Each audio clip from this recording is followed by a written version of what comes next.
Bom dia, boa tarde, boa noite, torcedor alvinegro. Estamos aqui no terceiro e último episódio biográfico da vida de Dinorah de Assis, sinônimo de herói.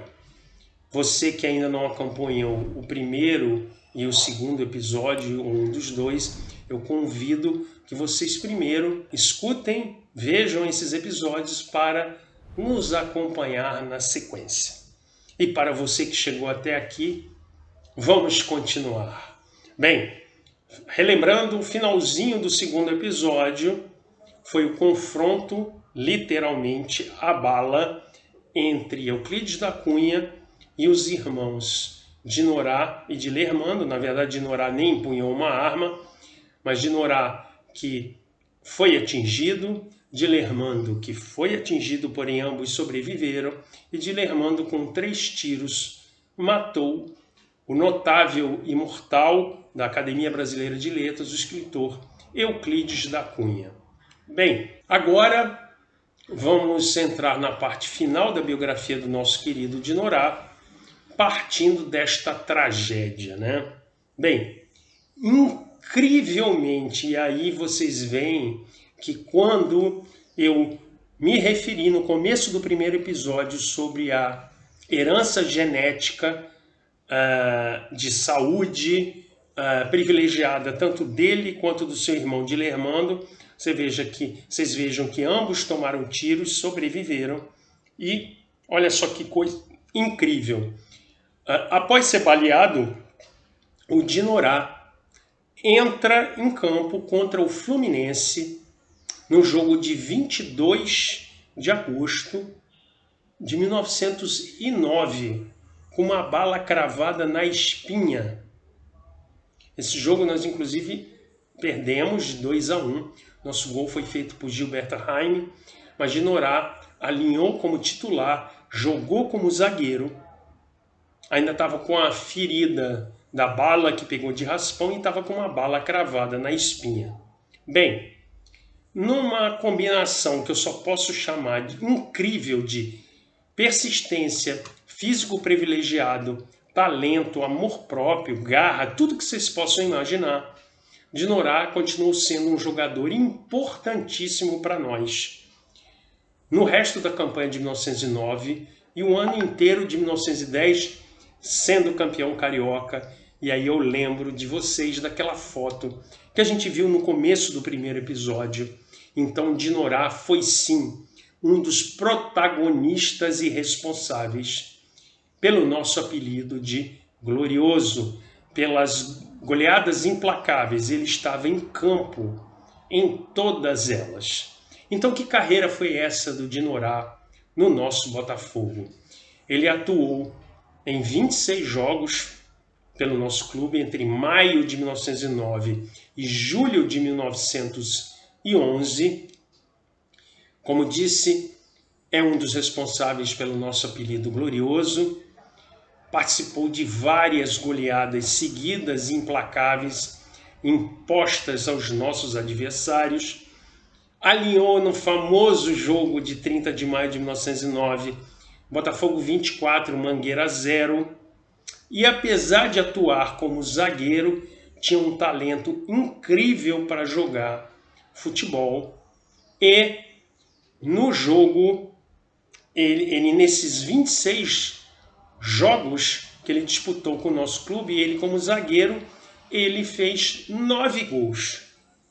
E eu realmente não conheço outro zagueiro que tenha feito este feito.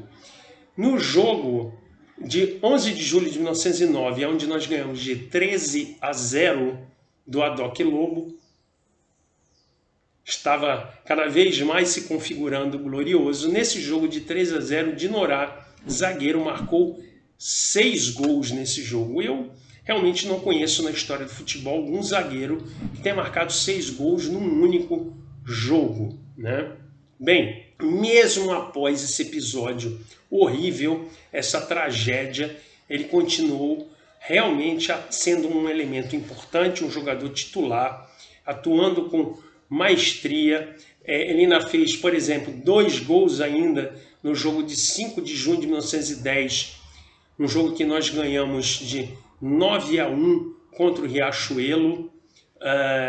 Ainda fez um outro gol contra o Adoc Lobo, outro jogo contra o Adoc Lobo em 2 de outubro de 1910, onde nós ganhamos de 11-0, e foi um dos elementos fundamentais da nossa inigualável campanha até hoje de 1910 e que realmente não vai se repetir.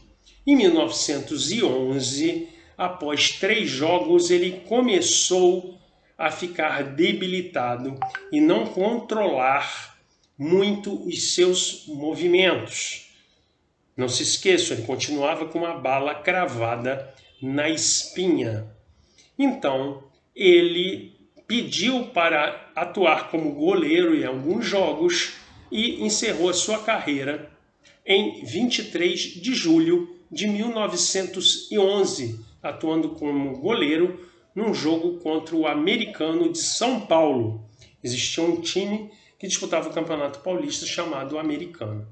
Bem, gradativamente, Dinorá, ao sair do futebol, porque já não controlava mais os seus movimentos, ele foi perdendo, foi tendo como se fosse uma doença degenerativa.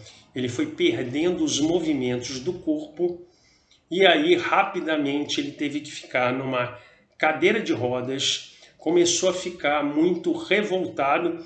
De novo, nós estamos falando do começo do século XX, foi internado num hospício e, infelizmente, após ser resgatado com sua cadeira de roda nas ruas de Porto Alegre, ele, ao ficar inválido, se transferiu para Porto Alegre.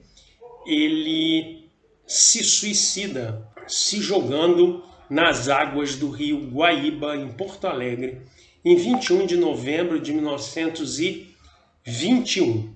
Vocês devem estar vendo aí uma foto de Dinorá já bastante debilitado e também o que foi publicado na imprensa da época. Tem alguns recortes de jornais reportando aí a tragédia e o suicídio de Dinorá.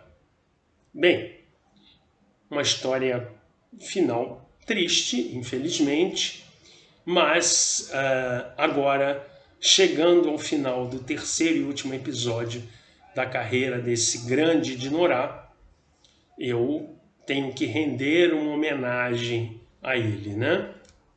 Bem, primeiramente eu espero que vocês, alguns não deveriam conhecer a história dele, por motivos óbvios, muito antiga, mas agora já devem estar concordando comigo com o título de sinônimo de herói.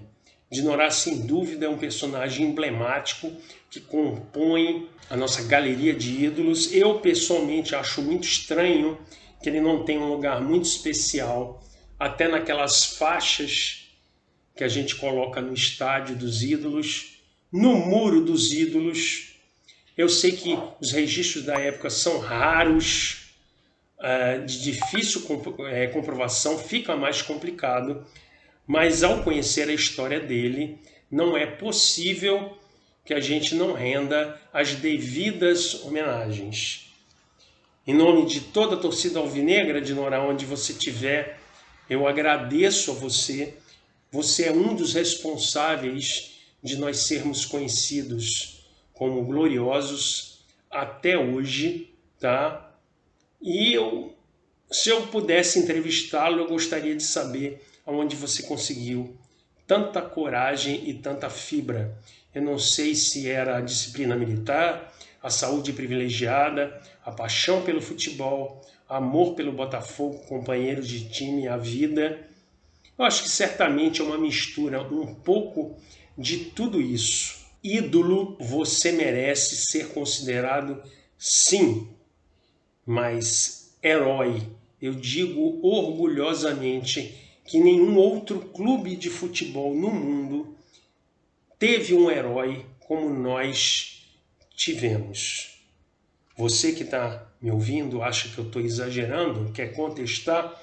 Ok, então você me apresenta algum jogador que tenha jogado como titular de uma equipe de primeira divisão mais de um ano, com uma bala cravada na espinha. Neste mais de um ano, com esta bala cravada, jogando como titular, ele tenha sido campeão, tenha feito 9 gols e tenha participado de uma equipe que está na nossa história até hoje e que é responsável pelo apelido que nós temos. Se vocês me apresentarem um jogador que tenha algo parecido com isso, talvez eu consiga não questionar a alcunha de Dinorá herói, mas eu chame o outro também de herói. Bem, companheiro alvinegro e companheira alvinegra, era isso que eu queria contar do nosso grande Dinorá. Espero que vocês tenham gostado da história, espero que vocês tenham achado adequado esse novo formato, mais leve em episódios, e espero contar com a companhia de vocês quando a gente estiver falando sobre o próximo homenageado. Ok? Fiquem com Deus. Saudações alvinegras.